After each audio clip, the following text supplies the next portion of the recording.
बच्चन महाराज साहब, बच्चन 6।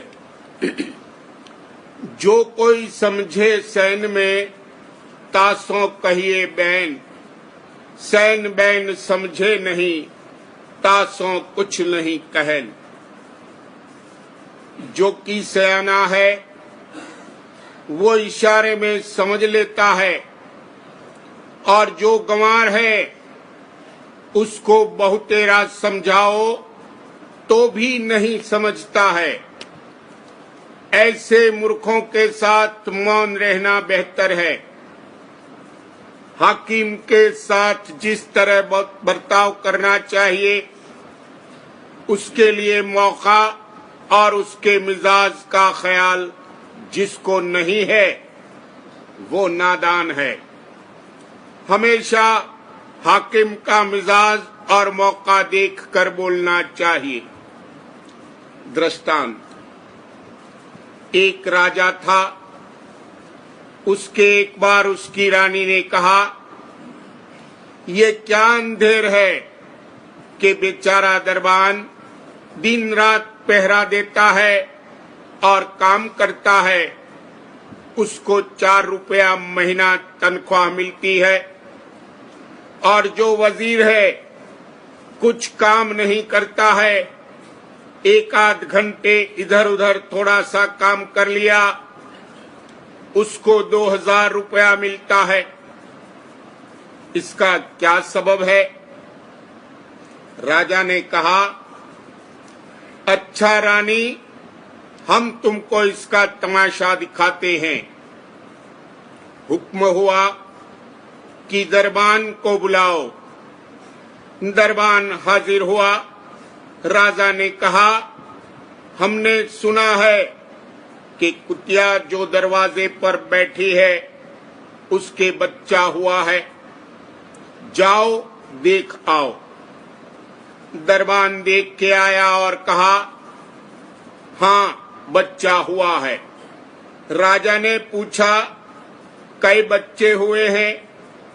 कहा, ये नहीं कह सकता। राजा ने कहा, अच्छा जाओ फिर देख आओ। उसने आके कहा, 4 बच्चे हैं। राजा ने पूछा, कई नर हैं और कई मादा? दरबान ने कहा, ये नहीं देखा। फिर भेजा गया।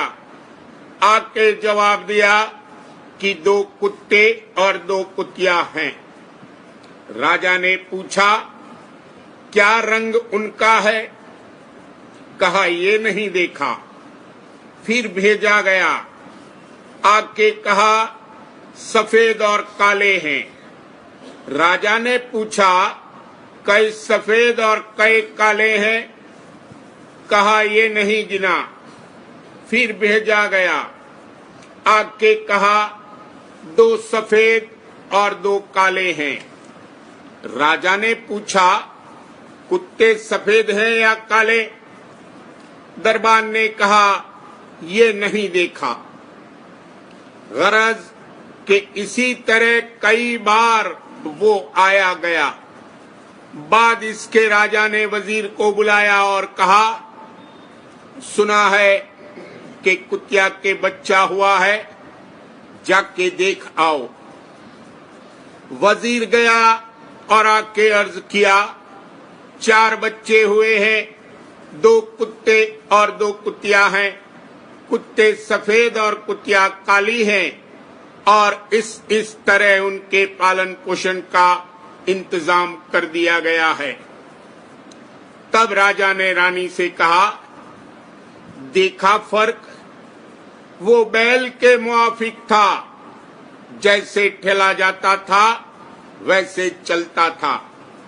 और वजीर ने बिना कहे सब सवालों के जवाब दे दिए और बंदोबस्त भी सब कर दिया। रानी बोली, बेशक सैन और बैन समझने का बड़ा फर्क है। सियाने के लिए सैन काफी है, मूर्ख के लिए बैन भी बेफायदा है। चर्चा जो की जाती है वो जिसके लिए है। अगर वो सयाना है तो सैन में समझ लेता है, और जो अयाना नादान है तो औरों से पूछता है कि चर्चा किसके लिए थी। वैसे तो चर्चा की रोशनी हर जानिब फैलती है, मगर बाज दफे खास किसी के मुताल्लिक की जाती है, पर बहुत कम लोग सैन में समझते हैं। असल में कुल कारखाना सैन का है। हम लोग कम ज़र्फ हैं, इस वास्ते नहीं समझ सकते हैं। हुजूर साहब जब कोई बात सैन में कहते थे तो सुनने वाले पहले कहते ये ठीक है, फिर जब अलहदा होते थे तब मन उनका अनेक सूरतें पैदा करता था, और फिर वही करते थे जो उनके मन में था। इसका नाम समझ नहीं है। और ऐसे जीवों पर दया कैसे नाजिल हो सकती है। गुरु की मर्जी कभी न परखी, मेहर कहो आवे कैसे धुर की। जब तक कतरब्योत है तब तक ये मन के कहे में है। जो प्रेम धार जागे तो सब कार्रवाई ठीक होवे, और तन मन की भी सूद भूल जावे, नहीं तो बिल्कुल हालत रूखी फीकी रहती है। दृष्टांत, गुरु अमरदास को उनकी बेटी जो कि भक्त थी एक रोज नहलाती थी। चौकी में कोई कील निकली हुई थी। लड़की के ऐसी चुभी कि नाली के मुआफिक खून बहने लगा, पर लड़की इस कदर सेवा में मशगूल थी कि उसको खबर भी न हुई। गुरु ने ये हाल देखा और निहायत प्रसन्न हुए और फरमाया कि जो तेरी ख्वाहिश हो मांग ले। लड़की ने कहा, गुरुआई अपने खानदान में रहे, कहीं दूसरे को न मिले। गुरु ने कहा, कमबख्त, क्या तूने मांगा? अच्छा, तेरी ख्वाहिश पूरी होगी। और उनके दामाद को गद्दी मिली। दृष्टांत का एक अंग लेना चाहिए। मतलब ये है कि गुरु की सेवा ऐसी करनी चाहिए कि तन मन की भी सूद बिसर जावे और गुरु राजी हो जावे। काल अनेक रीत से इनके अंतर में विक्षेपता पैदा करता है। मसलन अगर कोई कुत्ते से डरता है तो काल के दूत कुत्ते का रूप धारण करके उसको डराते हैं। उस वक्त उसको चाहिए कि गुरु स्वरूप का ध्यान करे और दृष्टि उसमें जमा दे, तो काल के दूत भाग जाएंगे। दृष्टांत, एक बहेलिया था। उसको एक वक्त जंगल में तूफान ने आकर घेर लिया।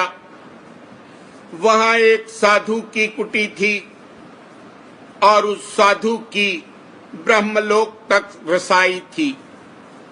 वहां बहेलिया जाके 2 घंटे बैठा और दर्शन साधु के करता रहा। जब वो मरा, जमदूत उसको ले गए और कहा, तूने 2 घंटे साधु के दर्शन किए हैं और बाकी सारी उम्र पाप कर्म किया है। चाहे पहले पाप कर्म का दंड भुगत ले, चाहे 2 घंटे ब्रह्म का दर्शन कर ले। उसने जवाब दिया, पहले हम ब्रह्म का दर्शन करेंगे, पीछे देखा जाएगा। जमदूत उसको वहां ले गए। अंतर में उसको प्रेरणा हुई कि खूब दृष्टि जोड़कर दर्शन कर, तो यहां ही बैठा रहेगा और नरक के दुखों से बच जावेगा। उसने ऐसा ही किया। हर चंद जमदूतों ने बाहर से बहुत कुछ शोरगुल मचाया, पर उसने एक न सुनी। आखिर लाचार होकर वो सब भाग गए। जब कोई विघ्न पेश आवे, उस वक्त नाम का सुमिरन और गुरु स्वरूप का ध्यान करना चाहिए। मगर हाल ऐसा है कि जो अभी यहां कोई भयंकर रूप आ जावे, सब पेशाब पाखाना कर देंगे और भाग जाएंगे और गुरु का जरा भी भरोसा नहीं करेंगे। वाणी में कहा है, विसारो मत उन्हें हर बार, दुख और सुख रहो उन धार। मुनासिब ये है कि अपनी समझबूझ और अकल को ताक पर रख दे और गुरु की याद, लाग, शरण और प्रीत प्रतीत को दृढ़ करे। गुरु सब तरह संभालेंगे। अगर कोई चतुरा है तो जिस वक्त उसके चाट की चीज सामने आवे, उस वक्त नाम का सुमिरन करे तो बच जावेगा। और जो आप चाह उठाता रहेगा और उसमें रस लेगा तो फिर क्या किया जावे। खट्टा मीठा चरपरा जिभ्या सब रस ले, चोर और कुतिया मिल गई पहरा किसका दे। जब ये खुद हथियार छोड़ देता है, फिर लड़ाई कौन करेगा। फ्रांस का बादशाह लुई 14वां बड़ा बुज़दिल था। जब लड़ाई का मौका आया, जनरल ने उससे कहा, लड़ाई करना चाहिए, सिर्फ हुक्म दरकार है। नहीं माना और अपने ऐश इशरत में मशगूल रहा। जब आधा लश्कर कत्ल हो गया, तब हुक्म दिया। नतीजा ये हुआ कि हार गया। जैसे कृष्ण ने अर्जुन से कहा था कि लड़ाई करूंगा मैं, मगर करानी तुम्हारे हाथ से है, ऐसे ही गुरु मन माया से लड़ाई करते हैं, मगर कराते इसके हाथ से हैं। जो ये खुद हथियार छोड़ देगा और दुश्मन से मिल जाएगा, तो फिर गुरु कुछ नहीं करेंगे। गुरु सैन बैन में हर तरह समझाते हैं। जो किसी तरह भी नहीं समझता है, लाचारी है।